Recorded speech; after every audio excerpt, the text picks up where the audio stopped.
Hello बच्चों, हम लोग पढ़ रहे थे कैपेसिटर विद डाइलेक्ट्रिक। तो हमने पढ़ा कि कैपेसिटर की प्लेट के बीच में डिफरेंट डाइलेक्ट्रिक डालने से इक्विवेलेंट कैपेसिटेंस कैसे निकालें। तो हो गया था। एक इसके अंदर लास्ट क्वेश्चन और लेके चलें। मान लीजिए ये मेरे पास एक कैपेसिटर है, थोड़ा सा घुमा देते हैं इसको। इसके अंदर डाइलेक्ट्रिक इस टाइप से भरी हुई है। अभी तक जो क्वेश्चन थे, मान लो ये दोनों में सेपरेशन है, एरिया ए और स्केयर प्लेट है साइड ए मान लेते हैं। क्या है बेटा? स्केयर प्लेट साइड ए मान ली मैंने। यहां K1 ये K2। तो अभी तक जो हमने क्वेश्चन किए थे उन सभी क्वेश्चंस के अंदर यूं या तो हॉरिजॉन्टल या वर्टिकल ऐसे काटा हुआ था, इस बार डायगोनली कट कर दिया। ऐसे क्वेश्चन आ जाए मान लो बाय चांस, तो इसको सोल्व कैसे करें? तो यहां पे हमें क्या करना है, सुनो। यहां से x पे जाके एक dx का एलिमेंट लेना है। समझ रहे मेरी बात? यहां x पे जाके आपको एक dx का एलिमेंट लेना है। ठीक है, बात समझ में आ गई? x पे जाके dx एलिमेंट, ठीक है। इस dx एलिमेंट में मान लेते हैं ये थिकनेस T1 है और ये T2 है। सबसे पहली बात है, ये T1 T2 कैसे निकाला जाए? तो देखो ध्यान से, हम एक मैथ का कंसेप्ट लगाएं। अगर ये d है तो ये अगर ट्रायंगल ली जाए ये वाली, तो इस ट्रायंगल के अंदर ओपन फेस d, तो ये तो d by A, d divide by A, और दोनों कॉन्ग्रुएंट ट्रायंगल हो जाएंगी। छोटी वाली यहां से लेके ये और यहां से लेके ये, तो d बाई ए करता हूं तो यहां से T2 डिवाइड बाई एक्स हो जाएगा। T2 डिवाइड बाई एक्स, तो यहां से T2 क्या आ गया? d by A x. सही है भाई, ये बात समझ में आ गई। ऐसे मैं T1 को लेकर चलूं तो ये ट्रायंगल बनी यहां से लेकर यहां तक, और ये कैसे बनेगी? ऐसे। तो ये अगर ऐसे बनेगी तो ये साइड क्या है? d डिवाइड बाई ए, तो d की जगह क्या है? T1। और T1 के लिए यहां से यहां तक क्या डिस्टेंस है? ये अगर x है तो बेटा ये कितना बच गया? a minus x. कितना बच गया? a minus x. तो यहां से अगर मैं T1 निकालता हूं तो d a minus X by A. तो मैंने क्या किया, एक कैपेसिटर लिया, स्केयर प्लेट है, और ऐसे एक मीडियम सेपरेट कर दिया K1 K2। इक्विवेलेंट कैपेसिटेंस निकालनी है। इक्विवेलेंट के लिए मैंने क्या किया? इक्विवेलेंट कैपेसिटेंस निकालने के लिए मैंने क्या किया, x पे जाके dx का स्मॉल एलिमेंट ले लिया। क्यों? क्योंकि जब मैं यहां शुरू करता हूं तो सिर्फ K1 है, आगे जाता हूं तो K1 कम होता जाता है और K2 बढ़ता जा रहा है। तो हर इंस्टेंट पे K1 K2 की वैल्यू चेंज हो रही है, इसलिए मुझे स्मॉल एलिमेंट लेना पड़ा, बहुत ही कम थिकनेस का। ठीक है भाई, इतनी बात मुझे समझ में आ गई कि मुझे क्या करना है। T1 T2 की वैल्यू थिकनेस आ गई, तो ये एक छोटा, ये एक छोटा। अगर मैं बात करूं कि ये दोनों जो कैपेसिटर हैं T1 T2 थिकनेस के, ये दोनों जो कैपेसिटर आपको दिखाई दे रहे हैं T1 T2 थिकनेस के, इनकी अगर बात की जाए तो ये कैसे सॉल्व होंगे? और ये दोनों सीरीज में है या पैरेलल में है? इन दोनों की अगर बात की जाए तो दोनों भाई सीरीज में पैरेलल में, तो दोनों एलिमेंट आप लोगों को सीरीज में दिखाई दे रहे हैं, यहां से एक यहां से एक। ठीक है भाई, इतनी बात। तो इसको अगर सोल्व करें, ये DC1 और ये मान लेते हैं DC2, तो DC1 क्या होगा? इसकी कैपेसिटेंस क्या होगी? ये K1 है, तो K1 एप्सिलॉन नॉट एरिया। ये एरिया क्या होगा? साइड अगर इसकी A है, देखो ये प्लेट हमारे पास इस टाइप से है, समझ रहे हैं? इसको ऐसे कट किया गया, तो ये साइड क्या थी? A, ये भी साइड क्या है? A, तो ये A और ये dx, तो यहां से dx बट अंदर से कितना है? A, तो एरिया क्या होगा? ADX। एरिया क्या होगा इसका? ADX। तो K1 epsilon naught A by D, और D की जगह क्या है यहाँ पर? T1। D की जगह क्या है? T1, और DC2 क्या हो जाएगा? K2, सेकेंड का मीडियम K2 एप्सिलॉन नॉट, ये भी ADX डिवाइड बाई T2। अब ये दोनों सीरीज में है, तो मैं कहूंगा DC क्या होगा? तो 1/DC होगा, 1/DC1 प्लस में 1/DC2। मेरे पास इस पूरे एक एलिमेंट की कैपेसिटेंस आ जाएगी। ठीक है भाई, तो 1/dc क्या आएगा, 1/dc आएगा, उल्टा कर देंगे, T1 K1 epsilon not ADX plus T2 K2 epsilon not ADX। 1/dc मेरे पास आ गया, एप्सिलॉन नॉट ADX कॉमन, और ब्रैकेट में आ जाएगा T1/K1 प्लस में T2/K2। बात समझ में आ गई। इसका रेसिप्रोकल करते हैं तो ये आ जाएगा epsilon not ADX divide by T1/K1 plus में T2/K2। ये समझ रहे हैं आप, रेसिप्रोकल कर देंगे तो मेरे पास DC की वैल्यू आ गई एप्सिलॉन नॉट ADX और T1/K1 T2/K2। ठीक है भाई, इतनी बात मुझे समझ में आ गई। अगर मैं इसको थोड़ा सा और फर्दर सिंप्लीफाई करता हूं तो epsilon not ADX divide by T1 क्या है, DA minus X by A K1 plus T2 क्या है, DX बाई A K2। ये भी बात समझ में आ गई। तो मेरे पास एक स्मॉल एलिमेंट जो मैंने लिया, इस एलिमेंट के लिए मेरे पास वैल्यू आ गई, कैपेसिटेंस की, इसकी और इसकी दोनों की सीरीज की वैल्यू आ गई ये। ठीक है भाई, मेरी बात समझ में आ गई। T1 T2 की वैल्यू मैंने पुट कर दी। ठीक है भाई, अगर इतना हमारा हो गया तो मैं इस सब को इरेज कर सकता हूं, और इसको मैं अगर दोबारा लिखता हूं तो DC की value I epsilon not ADX divide by DA minus X by AK1 plus DX by AK2।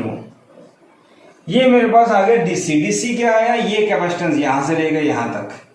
अब जरा मुझे ये बताओ, ऐसे छोटे छोटे एलिमेंट बहुत सारे बनेंगे, 1 2 3 4, और हर एलिमेंट इस प्लेट से जुड़ा हुआ है और यहाँ जुड़ा हुआ है, तो सारे एलिमेंट दो प्लेट के बीच में जो एलिमेंट होंगे तो वो सारे कैसे हुए, पैरेलल में। क्यों हुए पैरेलल में, ये प्लेट A है तो इस एलिमेंट की एक एक प्लेट आपस में जुड़ी हुई है और एक एक आपस में जुड़ी हुई है, तो सारे क्या हो जाएंगे, पैरेलल में। कैसे हो जाएंगे, ऐसे,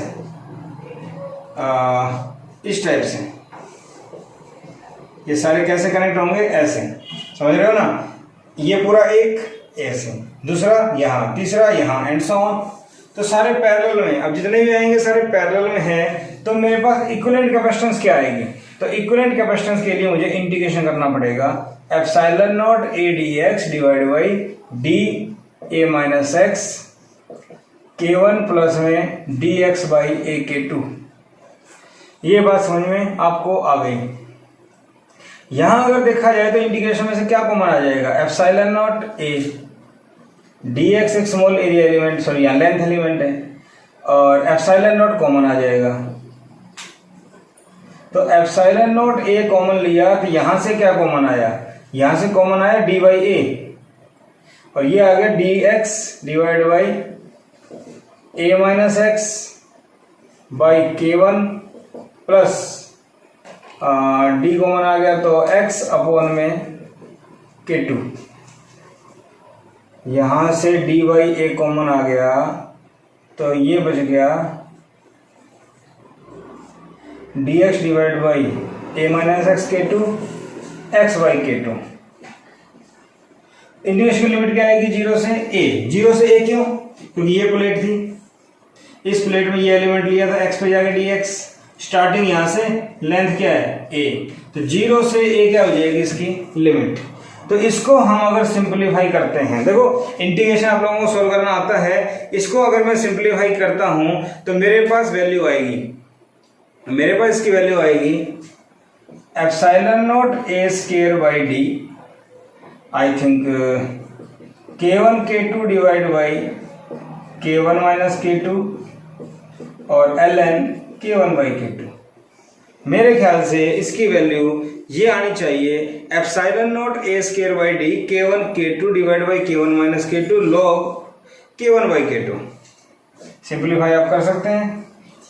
तो इस टाइप का हम जस्ट मैथमेटिक्स चेक कर रहे हैं कि ऐसा क्वेश्चन आ जाएगा, हम सोल्व कैसे करें। तो कैसे एलिमेंट ले, मैं जस्ट आपको एलिमेंट लेना सिखा रहा हूं कि ये दोनों एलिमेंट सीरीज में और फिर सारे पैरेलल में। आई थिंक बात समझ में आ गई होगी। तो अगर मेरे पास कांस्टेंट डाइलेक्ट्रिक है, कांस्टेंट, और वो कैपेसिटर की प्लेट में फिलअप कर दी जाए कैसे भी, तो इक्विवेलेंट कैपेसिटेंस कैसे निकालें आप लोग कर सकते हैं।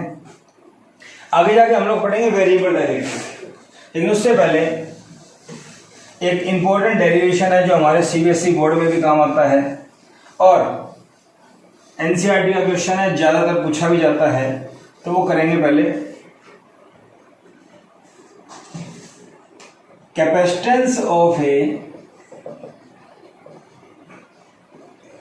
पैरेलल प्लेट कैपेसिटर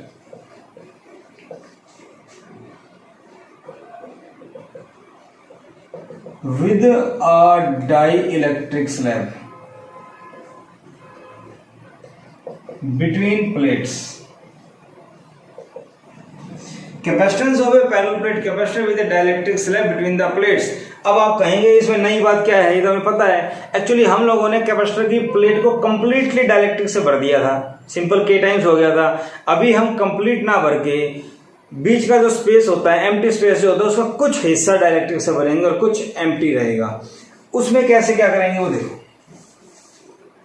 सपोज कीजिए हमारे पास एक कैपेसिटर है,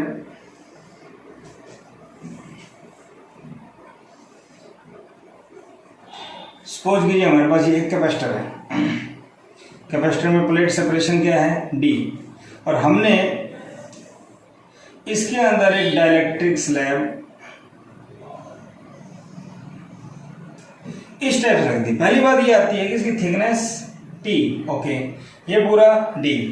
क्वेश्चन ये आता है कि स्लैब जो है उसको कहाँ रखा जाए, बीच में रखा जाए, थोड़ा दाएं बाएं, दोनों प्लेट के बीच में स्लैब को कहीं रखो, इससे कोई फर्क नहीं पड़ने वाला, इससे कोई फर्क नहीं पड़ने वाला है।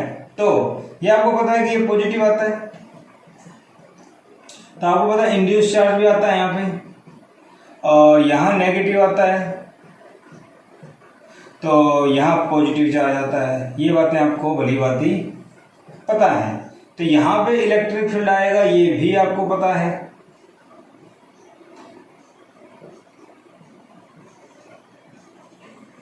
बहुत अच्छे। और यहाँ इंड्यूस इलेक्ट्रिक फील्ड आता है।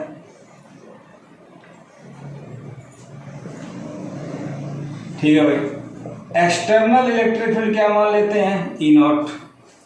इसके अंदर जो ई बचा था नेट फील्ड, याद आ रहा है कुछ, वो क्या था, ई नॉट माइनस में ई आई। इंड्यूस इलेक्ट्रिक फील्ड, इंड्यूस क्या है, ये मेरी बात समझ रहे हो आप, इंड्यूस इलेक्ट्रिक फील्ड क्या था ये। अब इतना कुछ करने की जरूरत नहीं है, ये जस्ट थोड़ी फील आ जाए, समझ में आ जाए, इसलिए अंदर क्या बचा था, E, reduced value of electric field. E naught में से अंदर वाला माइनस हो गया था ई। तो डाइलेक्ट्रिक के अंदर इलेक्ट्रिक फील्ड ई और बाहर क्या है, ई नॉट। ठीक है भाई, इतनी बात समझ में आ गई। अब क्या करें, अब एक काम करते हैं, ये जो स्पेस है इसको मान लेते हैं एक्स, ये जो स्पेस है इसको क्या मान लेते हैं, एक्स। बाकी इसको एक्स ना मान ले तो और आसान हो जाएगा। देखो वैसे D minus x minus T लिख सकते हैं ना, ये स्पेस एक्स, ये टी, और ये D minus x minus T. Total क्या है डी, डी में से टी माइनस कर दो, डी में से एक्स माइनस कर दो, ये आ जाएगा।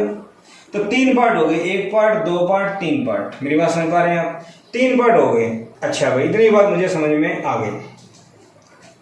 ठीक है, अब हम क्या करें, अब मुझे क्या चाहिए, electric field between the plates, और उसके बाद क्या चाहिए, पोटेंशियल। उसके बाद क्या चाहिए, पोटेंशियल। अगर यहाँ पे वैक्यूम होता, अगर प्लेट्स के पीछे वैक्यूम होता, तो मैं क्या लिखता, electric field between plates for vacuum, या एयर होता तो उसके लिए इलेक्ट्रिक फील्ड का फॉर्मूला ई नॉट है बाहर, ई इक्वल टू क्या होता है, सिग्मा बाई एप्सिलॉन नॉट। अगर प्लेट एरिया ए है और इसके ऊपर चार्ज हम क्यू मान लेते हैं, तो ये हो जाएगा Q by A epsilon not. ये बात आपको समझ में आ गई। ठीक है, अब हमें पता है एक फॉर्मूला यूज होता है, अभी अभी डिस्कस किया था, क्या E equal to V by D use करते हैं कैपेसिटर की प्लेट के लिए, करते हैं।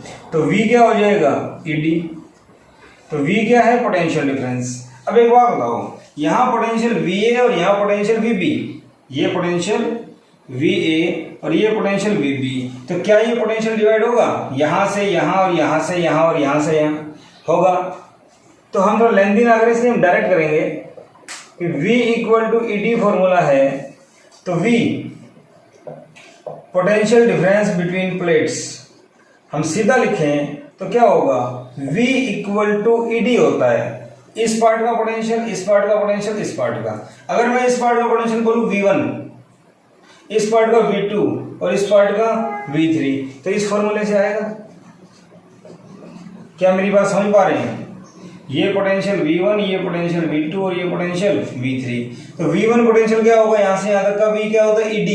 तो इस स्पेस में इलेक्ट्रिक फील्ड क्या है, E0, डिस्टेंस क्या है x, प्लस V2 इसका पोटेंशियल ED T, इसके अंदर इलेक्ट्रिक फील्ड क्या है, E, थिकनेस क्या है T, ठीक है भाई। तीसरे पार्ट का E0 और ये डिस्टेंस क्या है D minus T minus x। क्या ये बात आपके समझ में आ गई? आ गई। तो यहां से हम क्या लिखें, E0, यहां देखो D minus T minus x, D minus T minus x, एक x ही आ जाएगा प्लस का, और क्या बचा ET, क्या x कैंसिल, ये आ गया E0 D minus T plus ET। तो तीन पार्ट हो गए मेरे पास, एक पार्ट डाइलेक्ट्रिक का, दो पार्ट वैक्यूम के। डिस्टेंस हमने ऐसे एज्यूम कर ली, कोई परेशानी वाली बात नहीं है हमारे पास। या डाइलेक्ट्रिकली चार्ज वगैरह दिखाया, फील्ड दिखा दी, हम पहले कर चुके हैं, कोई परेशानी शायद नहीं होगी आपको, ये पार्ट हम पहले कर चुके हैं। ये D, ये T, ये D में से, टोटल D में से दोनों माइनस कर दो, ये आ गया। अब एक फॉर्मूला बता दे, V equal to electric field into distance. यहाँ इलेक्ट्रिक फील्ड क्या है, E0, डिस्टेंस क्या है x मल्टीप्लाई, यहाँ इलेक्ट्रिक फील्ड क्या है E, डिस्टेंस क्या है T, यहाँ इलेक्ट्रिक फील्ड क्या है भाई E0 वैक्यूम में, डिस्टेंस ये मल्टीप्लाई, E0 से मैं कॉमन लेके ये आ जाएगा। तो भाई पोटेंशियल डिफरेंस भी मुझे पता लग गया। तो यहाँ पे कैपेसिटर की प्लेट के बीच में पोटेंशियल डिफरेंस क्या आएगा, ये आएगा। कैपेसिटर की प्लेट के बीच में पोटेंशियल डिफरेंस क्या आएगा, ये आएगा। अब क्वेश्चन ये आता है, हमने कल पढ़ा था, since K equal to E0 by E, शायद याद आ रहा हो आपको, हमने पढ़ा था डाइलेक्ट्रिक कांस्टेंट इलेक्ट्रिक फील्ड की टर्म में, याद आ रहा है। तो मुझे E चाहिए, तो E क्या आ जाएगा, E0 बाई K, हाँ या ना, हो गया। तो यहां से V क्या बन जाएगा, V equal to E0 D minus T plus E की जगह क्या आ जाएगा, E0 बाई KT, E की जगह क्या आ गया, E0 बाई KT। ये आपको ध्यान रखने वाली चीज है, हालांकि आपको पता है। यहां से V अगर लें तो E0 common D minus T plus में T बाई K। तो ये मेरे पास पोटेंशियल का फॉर्मूला आ गया। और अब मैं अगर E0 की वैल्यू पुट करूं तो E0 क्या था बेटा, Q upon A epsilon naught D minus T plus में T बाई K। ठीक है भाई, हमने पहले पैरेलल प्लेट कैपेसिटर पढ़ा था। पैरेलल प्लेट कैपेसिटर में पहले इलेक्ट्रिक फील्ड निकाला था, फिर पोटेंशियल निकाला था, फिर Q इक्वल टू C भी लगा दिया था।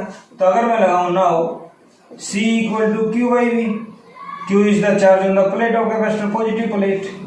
तो भाई Q divide by V, V क्या है, Q upon A epsilon naught D minus T plus में T बाई K।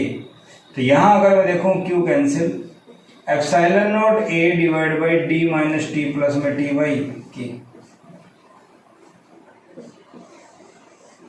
तो भाई मेरे पास कैपेसिटेंस का फॉर्मूला आ गया, epsilon naught A divide by D minus T plus में T बाई K। ठीक है भाई, फॉर्मूला को दोबारा से रीराइट कर लेते हैं हम। C equal to epsilon naught A divide by D minus T plus में T बाई K। तो कैपेसिटर की प्लेट के बीच में अगर एक डाइलेक्ट्रिक स्लैब रख दी जाए, कहीं भी प्लेट के बीच में होना चाहिए बस, तो उसके लिए फॉर्मूला होता है epsilon A divide by D, total distance minus T, slab की थिकनेस प्लस में T बाई K। ये फॉर्मूला मुझे याद करना है। और अगर डेरिवेशन आ जाए तो हम लोग कर सकते हैं। मैं एक बार फिर से रिपीट कर देता हूँ। कैपेसिटर की प्लेट है, स्लैब डाल दी, इलेक्ट्रिक फील्ड निकाल लिया वैक्यूम का, क्योंकि वैक्यूम का चाहिएगा हमें। फिर हमने पोटेंशियल डिफरेंस का formula V equal to ED, V equal to ED का मतलब इलेक्ट्रिक फील्ड जहां भी है इनटू डिस्टेंस, इसका इसका इसका तीनों निकाल के जोड़ दिया, V आ गया। फिर C equal to Q by V लगाया, मेरे पास आंसर आ गया। C equal to Q by V मैंने लगाया तो मेरे पास आंसर आ गया। आई थिंक कर सकते हो आप लोग। ये हमारे पास आ गया पैरेलल प्लेट कैपेसिटर की कैपेसिटेंस। अब इसमें कुछ केसेज अगर हम डिस्कस करें तो क्या होगा, देखिए।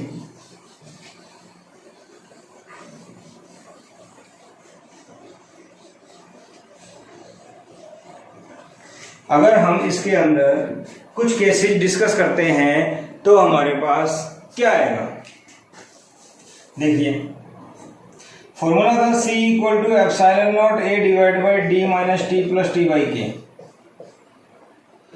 If slab is of metal मतलब कंडक्टर, अगर कंडक्टर है तो क्या हो जाएगा, कंडक्टर का क्या होता है infinity, C equal to epsilon naught A D minus T plus में T बाई इन्फिनिटी, समथिंग बटे इन्फिनिटी 0, तो epsilon naught A divide by D minus T ये क्या हो जाएगा 0। तो अगर मेटल आ जाए तो ये आ जाएगा, ठीक है भाई, केस फर्स्ट। सेकंड केस, मान लो कैपेसिटर की प्लेट है, इसके अंदर दो डाइलेक्ट्रिक रख दी, रखने पे क्या जोर पड़ता है भाई, रख दो। इसकी थिकनेस T1, इसकी thickness T2, total D, dielectric K1 और ये K2, ये A पॉइंट ये B पॉइंट। तो कैपेसिटेंस आप डायरेक्ट निकाल सकते हो क्योंकि वो डेरिवेशन था, अब बनेगा न्यूमेरिकल। तो क्या बनेगा C equal to epsilon naught A divide by D minus T था, तो T की जगह क्या हो जाएगा T1 प्लस T2, मेरी बात समझ रहे हो, प्लस क्या था T बाई K, तो T बाई K क्या हो जाएगा T1 बाई K1 प्लस में T2 by K2।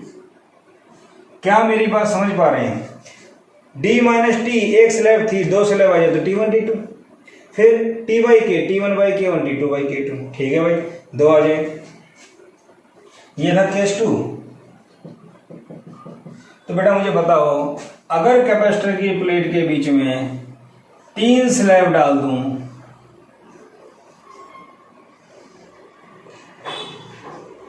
T1 T2 T3, total space D, dielectric constant K1 K2 K3, तो मुझे बताओ आपको कोई परेशानी नहीं होनी चाहिए, epsilon A D minus T1 plus T2 plus T3 हो जाएगा, plus T1 by K1 T2 by K2 plus T3 by K3 हो जाएगा, बहुत आसान है। T में T ऐड करते रहो, T बाई K में T बाई K की टर्म में ऐड करते रहो। पर ये बात मुझे समझ में आ गई कि इस टाइप से आ जाए तो मैं कर सकता हूं, इस टाइप से अगर आ जाए और आप कर सकते हो तो इसको लेकर जनरल केस क्या हो जाएगा, फॉर n डाइलेक्ट्रिक स्लैब। अगर n स्लैब आ जाए तो बेटा क्या लिखोगे, epsilon naught A divide by D minus T1 plus T2 and so on Tn plus T1 by K1 plus T2 by K2 and so on Tn by Kn। क्या हम लिख सकते हैं, और शॉर्ट में इसको epsilon naught A divide by D minus summation T plus summation T by K। Summation का मतलब जितनी भी सब ऐड हो जाएंगी। तो मेरे पास कैपेसिटर की प्लेट्स के बीच में कितनी भी डाइलेक्ट्रिक छोटी छोटी रखें तो कोई परेशानी नहीं है, फॉर्मूला मेरे सामने है, इसमें हम ऐड करके सॉल्व कर सकते हैं। ठीक है भाई, ये बात मुझे समझ में आ गई कि कैसे कैसे करके इनको ऐड करके सॉल्व करेंगे। अगर 2 है तो 2 हो जाएंगे, 3 है 3 हो जाएंगे, 4 है 4 हो जाएंगे। ठीक है भाई, अगर कोई आपसे बोले अगर पूरा स्पेस डाई इलेक्ट्रिक से भर दिया जाए,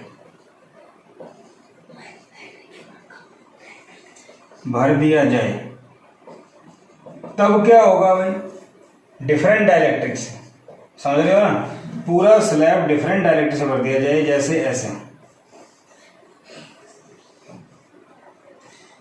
K1 K2 K3 T1 T2 T3, तो कैपेसिटेंस क्या होगी, epsilon naught A divide by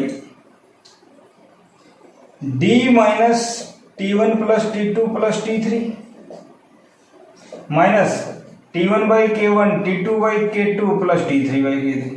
formula तो यही बनता है ना, फॉर्मूला तो बेटा यही बनता है, मेरी बात समझ पा रहे हो। लेकिन अगर पूरा स्पेस भर दिया तो क्या D और T1 plus T2 plus T3 का सम सेम होगा, तो इससे ये कैंसिल, और मेरे पास क्या आ जाएगा, C equal to epsilon naught A divide by T1 by K1 plus T2 by K2 plus T3 by K3 for n slabs पूरा भरा जाए तो n स्लैब के लिए क्या हो जाएगा, epsilon a divide by T1 by K1 plus T2 by K2 and so on up to n Tn by Kn। I think बात समझ में आपके आ गई होगी।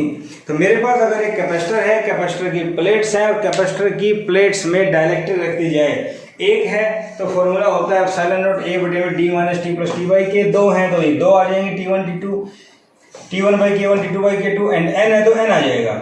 लेकिन पूरे स्लैब को, पूरी प्लेट के स्पेस को स्लैब से भर दिया जाए तो d माइनस टी वाली टर्म कैंसिल हो जाती है, यहाँ समझाया मैंने, सिर्फ ये टर्म बचेगी। तो ये फॉर्मूलाज आपको याद रखने हैं, बहुत इंपॉर्टेंट है, इनके ऊपर छोटे मोटे क्वेश्चंस बन जाते हैं और कोई परेशानी वाली बात नहीं है, बहुत बार पूछे जाते हैं।